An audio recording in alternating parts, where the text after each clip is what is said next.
Mystic vibration numerology. ఒక పేరుకి వాస్తు ఉంటుందా? Second question. ఒక పేరుకి దిశ ఉంటుందా? ఓ పేరు పెట్టుకుంటే దశ మారిపోతుందా? ఒక పేరు పెట్టుకుంటే ధనం ఇబ్బడి ముబ్బడిగా కలిసి వచ్చేస్తుందా? ఈ పేరు పెట్టుకుంటే డాక్టర్ అవుతాడా? ఈ పేరు పెట్టుకుంటే గవర్నమెంట్ ఉద్యోగం వస్తుందా? ఈ పేరు పెట్టుకుంటే కలిసి వస్తాయా? మాకు కలిసి వస్తారా పిల్లలు?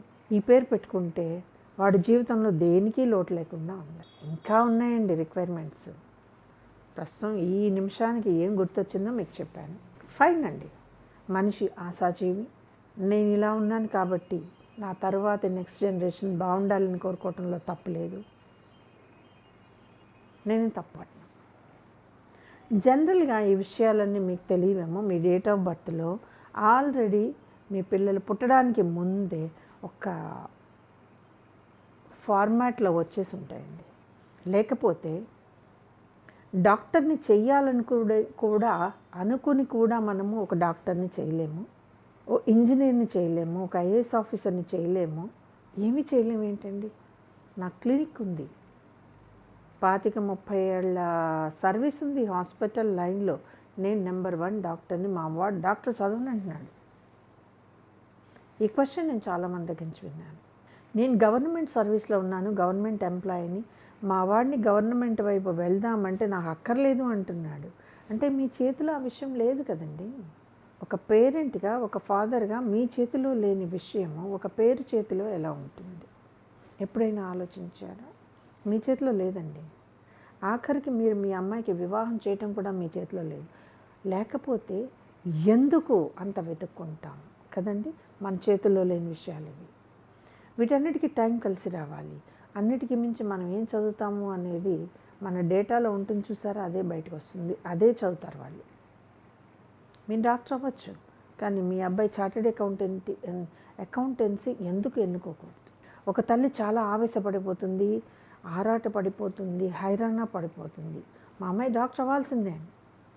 విధికి ఎదురేగి విధిలో లేనటువంటి దాన్ని, మీ డెస్టినీలో లేనటువంటి దాన్ని మీ అమ్మాయిని డాక్టర్ చేయాలంటే నేను అడుగుతున్నాను, మీ దగ్గర ఒక 2-3 కోట్లు ఉన్నాయా? ఇక్కడ కాకపోతే ఫారిన్కి పంపించి మీ అమ్మాయిని డాక్టర్ చేయగలరా? ఒకవేళ మీ ఆన్సర్ ఎస్ అయితే ఖచ్చితంగా విధికి ఎదురీదుతున్నాము అనేది గుర్తుపెట్టుకోండి. డేట్ ఆఫ్ బర్త్లో లేనిది ఏది జరగదు. ఈ మాటకి నేను కట్టుబడి ఉంటాను, జరగదండి. మనిషిగా మనం ఒకటి తలిస్తే పైవాడు ఒకటి తలుస్తాడు. నాన్ సెన్స్ అండి. పైవాడు ఎవడు లేడు, నేను డబ్బులు పెట్టి మా అమ్మాయిని డాక్టర్ చేస్తాను. Go head.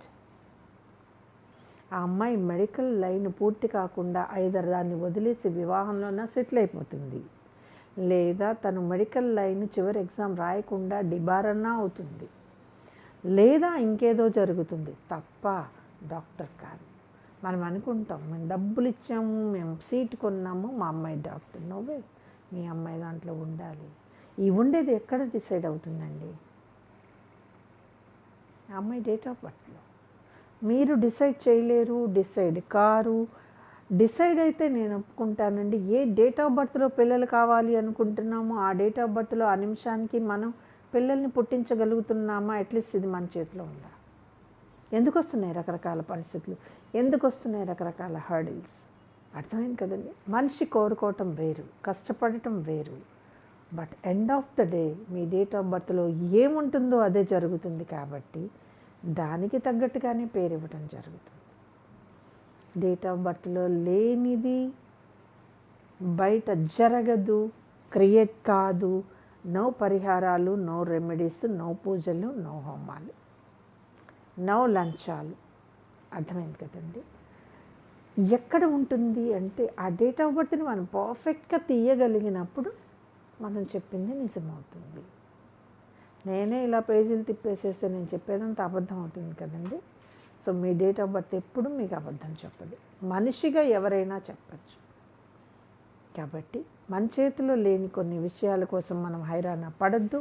పేరెంట్స్గా మీరు కోరుకోండి, కష్టపడదాం. వాళ్ళ దాంట్లో కూడా అదే ఉంది, డబుల్ హ్యాపీ. ఈ వీడియో కనుక మీకు నచ్చినట్లయితే లైక్ చేయండి, షేర్ చేయండి, మా ఛానల్ని సబ్స్క్రైబ్ చేయండి.